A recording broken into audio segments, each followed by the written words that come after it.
Assalamualaikum warahmatullahi wabarakatuh. Nama saya Muhammad Fazrul Fahmi bin Ibrahim dari kumpulan 554 AS17. Jadi kumpulan kami akan membincangkan tentang perihal yang berkait rapat dengan kita semua, iaitu perihal yang bertajuk etika dan peradaban dalam institusi pengajian tinggi. Apabila bercakap tentang etika dan peradaban dalam institusi tinggi ini, jelaslah sebagai seorang pelajar, kita mempunyai etika dalam peradaban supaya dapat menjadi pelajar yang cemerlang serta mempunyai akhlak yang tinggi untuk menjadi tauladan untuk orang ramai. Jadi saya akan memulakan pembincangan iaitu dengan berkaitan budaya negatif dalam kalangan pelajar IPT. Pensyarah kanan Pusat Sains Kemanusiaan Universiti Malaysia Pahang Al-Sultan Abdullah iaitu UMPSA, Dr. Hasnah Hussein menyatakan rasa bimbang mengenai isu integriti dan etika dalam kalangan pelajar UMPSA sendiri dan bukanlah pelajar IPT seluruh Malaysia. Beliau menyatakan perkara ini berdasarkan perkongsian pengalaman yang pernah dialami sendiri oleh para pensyarah ketika sesi pembelajaran. Jadi antara budaya negatif yang kelihatan begitu ketara dalam kalangan pelajar UMPSA adalah budaya copy and paste dan penggunaan telefon pintar semasa sesi pembelajaran. Jadi untuk meneruskan perbincangan, apakah itu budaya copy and paste? So, budaya copy and paste itu adalah suatu budaya yang merupakan perbuatan meniru hasil kerja orang lain. Sebagai contoh, seorang pelajar ini meminta hasil kerja daripada rakannya. Kemudian pelajar tersebut hanya meniru kembali apa yang telah dihasilkan oleh rakannya. Jelas perbuatan ini menunjukkan sikap malas untuk berfikir seorang pelajar itu untuk menyelesaikan tugas yang diberikan oleh pensyarah. Kesannya, pelajar tersebut tidak akan mendapat apa-apa pengajaran daripada tugas yang diberikan oleh tenaga pengajar tersebut. Ketahuilah bahawa segala tugasan yang diberikan oleh tenaga pengajar itu merupakan perkara yang amat penting. Hal ini demikian kerana ia akan digunapakai di dalam pekerjaan kelak. Jadi pelajar perlulah jujur dan berusaha dalam melaksanakan tugas-tugas yang diberi oleh pensyarah supaya dapat melatih diri kita untuk dapat menyelesaikan permasalahan ketika di alam pekerjaan. Jadi akhir sekali, antara budaya negatif yang dapat dikenal pasti adalah penggunaan telefon pintar semasa sesi pembelajaran. Persoalannya, ada ke pelajar yang menggunakan telefon pintar semasa pensyarah sedang mengajar? Jawapannya ya, secara peribadi. Sebab apa jawapan saya adalah ya? Kerana saya dapat lihat sendiri rakan sekelas saya menggunakan telefon pintar semasa pensyarah mengajar. Jika mereka menggunakan telefon pintar untuk mendapatkan maklumat tentang pelajaran, tidak mengapa. Tapi ini tidak. Mereka kebanyakannya akan bermain game, menonton filem dan menggunakan aplikasi hiburan. Perkara ini jelas menunjukkan sifat tidak hormat kepada pensyarah yang bertungkus lumus mengajar kita di hadapan.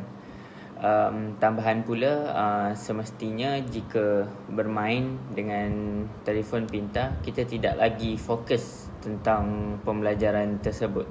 Kesannya kita akan merugikan masa hadir ke kelas, confirm tidak akan mendapat apa-apa input ketika belajar.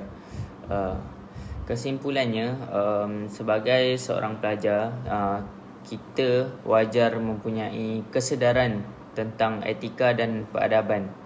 Hal ini kerana perkara tersebut merupakan aspek yang begitu penting bagi membentuk pelajar model insan kelas pertama. Saya rasa sekian itu daripada saya. Sekian, terima kasih. Assalamualaikum warahmatullahi wabarakatuh. Nama saya Ahmad Ali Syahid bin Ahmad Syahru. Isi yang seterusnya di dalam topik etika dan peradaban di dalam institusi pengajian tinggi adalah kesesuaian terhadap penampilan pelajar.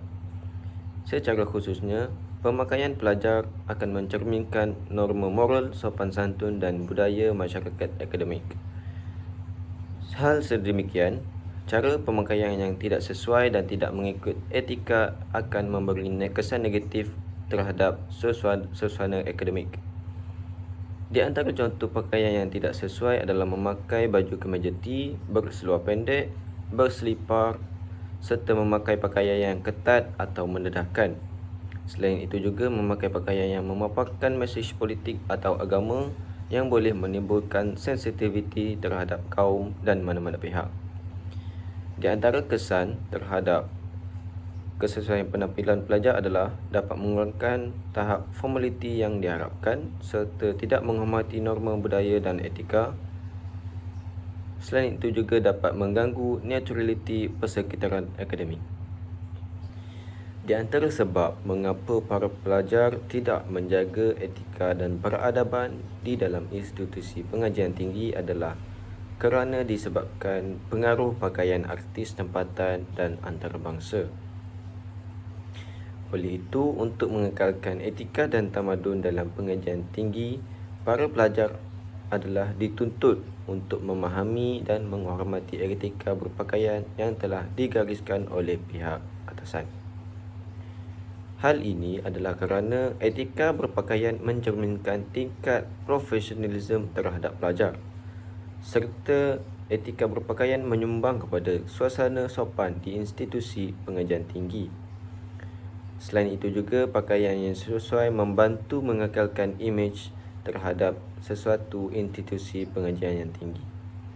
Oleh itu, isu etika pemakaian ini hendaklah ditekankan semasa minggu kemasukan pelajar baru dilaksanakan supaya etika dan peradaban ini dapat diterapkan di dalam kalangan pelajar institusi pengajian tinggi.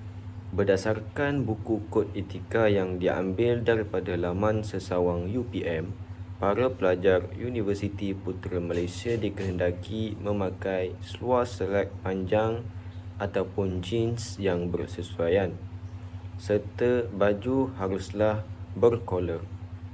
Mereka dilarang memakai pakaian yang kurang sopan seperti baju kemeja T yang tidak berkolor, kerana ini menunjukkan pemakaian yang sangat tidak formal. Etika berpakaian ditetapkan untuk mengajar pelajar supaya berdisiplin serta dapat memberi kesedaran kepada pelajar dan menyediakan mereka untuk bekerja selepas tamat pengajian. Kesimpulannya, pematuhan pelajar terhadap etika pemakaian di institusi pengajian tinggi memainkan peranan yang penting dalam membentuk persekitaran pelajaran akademik yang berkualiti. Prinsip-prinsip etika pemakaian bukan hanyalah mengajarkan disiplin diri, tapi juga membina sikap profesional dalam segelintir pelajar. Ia juga dapat meningkatkan kesedaran melalui program orientasi adalah langkah positif dalam membentuk generasi pelajar yang berkualiti dan beretika. Isi yang selanjutnya adalah peranan agama Islam dalam institusi pendidikan. Pendidikan dari sudut Islam memperlihatkan suatu paradigma yang bersifat holistik, sepadu dan seimbang. Allah Subhanahu Wa Taala berfirman yang bermaksud, "Wahai orang-orang yang beriman, masuklah kamu ke dalam Islam keseluruhannya." Surah Al-Baqarah ayat 208. Pendidikan Islam bersifat holistik dapat membentuk karakter pelajar yang berakhlak tinggi, meliputi perkembangan dari aspek jasmani, rohani, intelek dan emosi secara bersepadu, yang mana potensi ini dapat digunakan untuk meningkatkan pelbagai aspek kehidupan pelajar. Nilai-nilai agama dapat membantu pelajar memahami perbezaan antara benar dan salah. Peranan agama yang lain adalah dapat menanamkan nilai positif dalam diri pelajar seperti bersifat jujur, adil dan bekerja sama. Sebagaimana ditekankan oleh Al-Ghazali, pendidikan ialah menanam perangai baik dalam diri kanak-kanak supaya mereka dapat menilai antara yang benar dan yang salah. Sebagai contohnya, dalam era yang serba moden kini, sistem pendidikan semakin canggih, yang mana terdapat sistem blended learning seperti pembelajaran bersemuka dan juga pembelajaran di atas talian. Terdapat segelintir pelajar yang mana mencuba untuk menipu diri sendiri dan juga meniru di dalam menghasilkan kerja yang diberikan, seperti kaedah copy and paste dan juga meniru di dalam Google. Dengan adanya nilai positif seperti kejujuran dan nilai adil, hal-hal sebegini dapat dielakkan, yang mana tidak sedikit pun menguntungkan diri mereka, malah membawa kepada kegagalan di masa hadapan. Selain dapat menanamkan nilai-nilai positif, peranan agama juga dapat meningkatkan akidah dalam diri pelajar. Usaha memupuk dan mendidik nilai-nilai mulia telah berdekad-dekad dilaksanakan menerusi sistem pendidikan dengan cara yang pelbagai dan berubah-ubah. Pemupukan nilai-nilai mulia dilakukan secara langsung kepada pelajar-pelajar Islam dalam mata pelajaran pendidikan Islam, dan bagi pelajar bukan Islam, mereka mengikuti pelajaran pendidikan moral. Pendekatan Islam dalam pendidikan akhlak amat menekankan kepada penanaman akidah atau rohani. Ini kerana akidah merupakan teras Islam yang utama.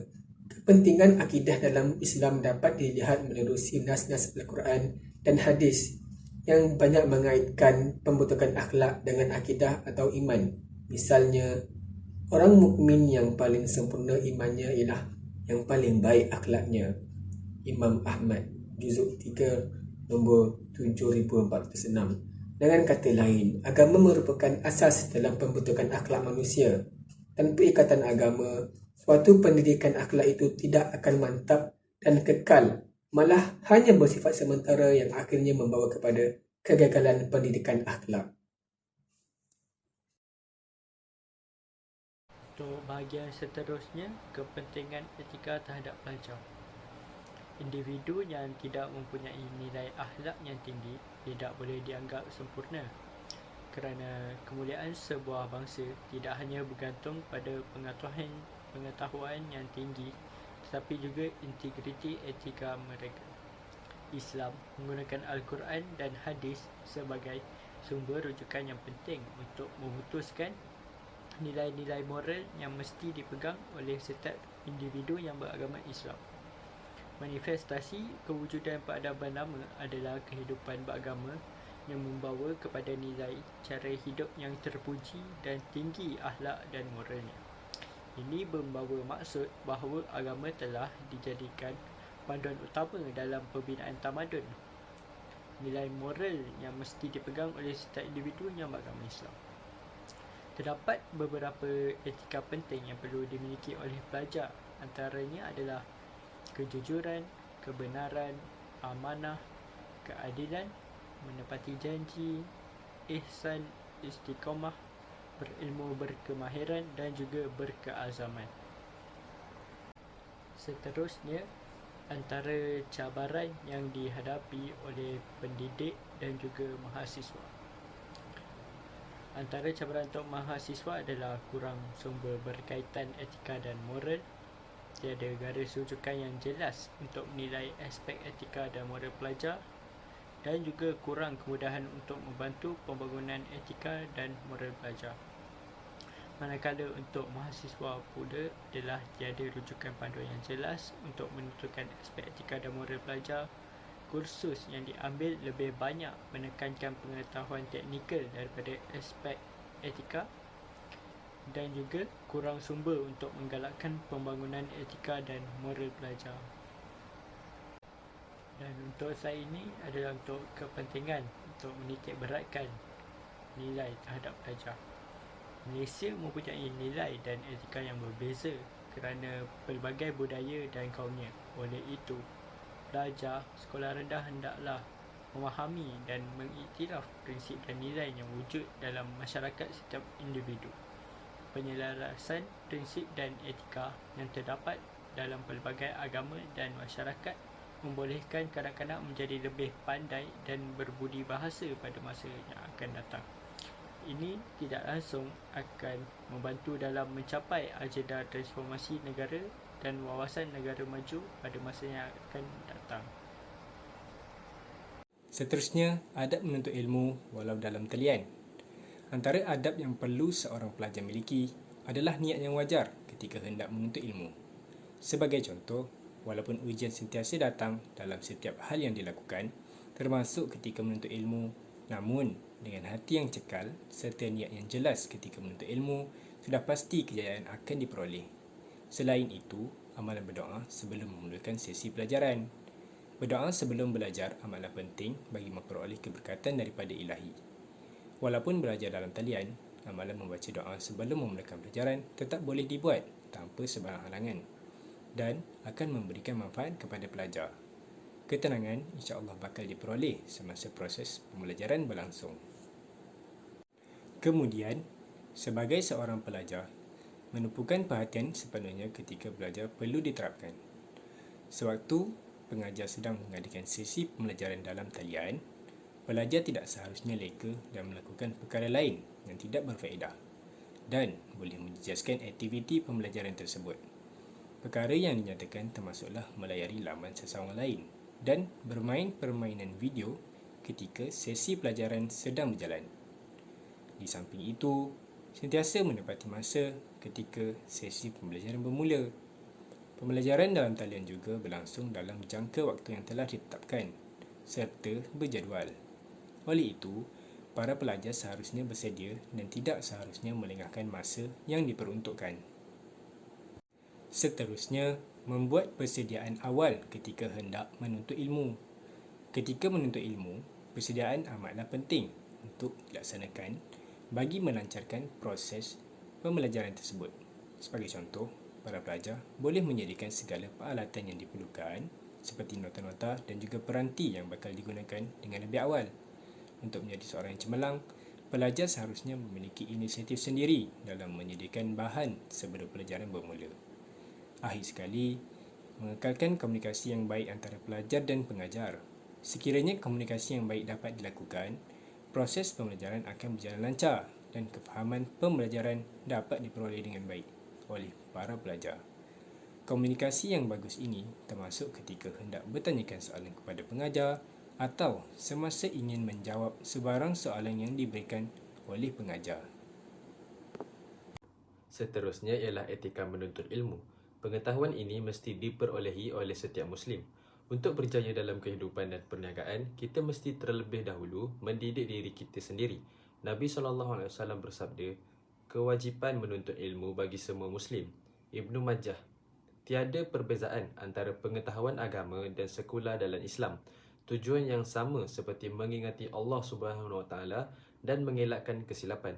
Oleh itu, umat Islam perlu menghormati kedua-duanya. Ingat, etika tentunya juga harus diperhatikan. Bagaimana Islam membahas ini?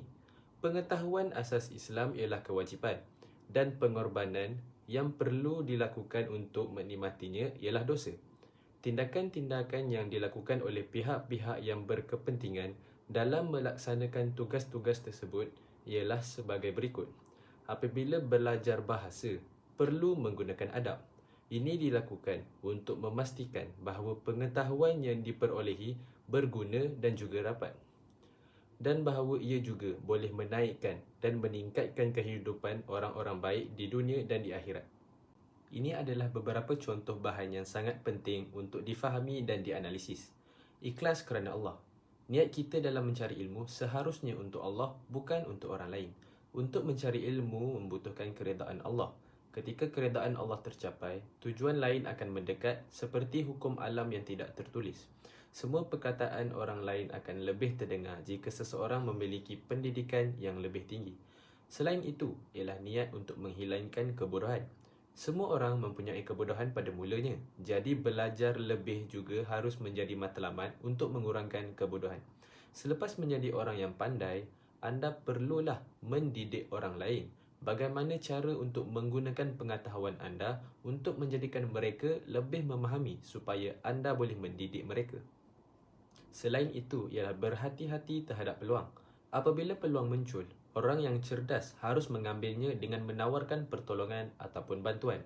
Kerana itu, jangan menghina atau memfitnah orang lain yang kebetulan berbeza pendapat dengan anda. Di samping itu adalah mempraktikkan apa yang anda pelajari, melibatkan adab dalam diri siswa ilmu berarti mengamalkan ilmu yang didapati. Amal ialah produk pengetahuan. Pengetahuan yang tidak mudah dilampaui, seperti pohon yang tidak berbuah. Ia hanya tidak berguna dan tidak boleh memberi manfaat kepada orang lain. Seseorang yang mencari pengetahuan mesti mampu memahami dan meniru guru-guru mereka. Beliau perlu hadir apabila beliau dilatih untuk menangani kerja-kerja rumah tangga atau bahkan kerja rumah tangga. Sekiranya terdapat perbezaan dalam tingkah laku antara pelajar dan guru, pelajar mesti mampu mengekalkan disiplin dan tidak mudah untuk menyerah.